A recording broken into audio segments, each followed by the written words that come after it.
In the 4 weeks of Advent, the prophet Isaiah, John the Baptist, Mary and Joseph, and others prepare us to welcome Jesus Christ, God with us, Emmanuel.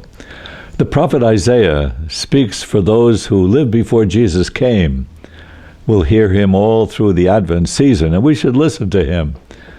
Isaiah was a priest in the Temple of Jerusalem 8 centuries before Jesus came. He was engaged in the worship of the temple, but Isaiah was also deeply engaged in the politics of his time. He was watching everything. He was there scolding and warning and encouraging one king after another. He was deeply involved in his day.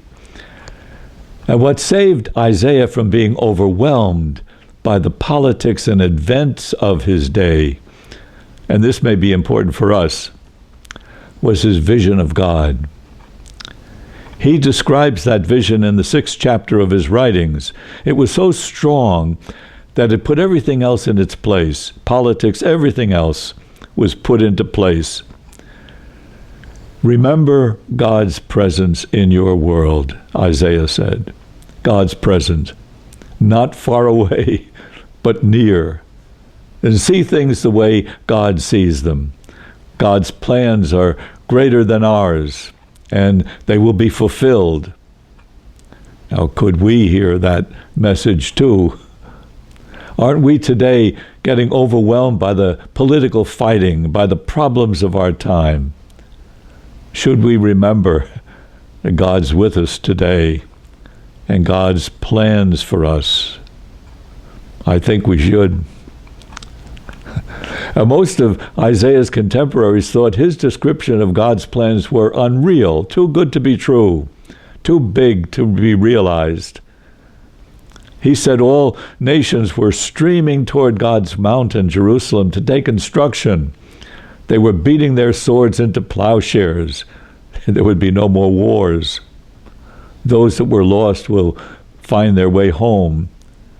We'll all feast at a banquet. Isaiah's contemporaries saw Assyrian armies on their way to destroy their city. There's no hope ahead. But there's hope ahead, Isaiah says.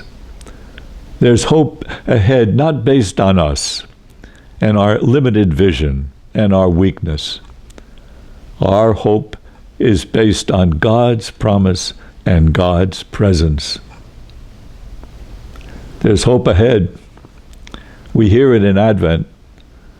There's hope for our world, for our families, our church, and ourselves.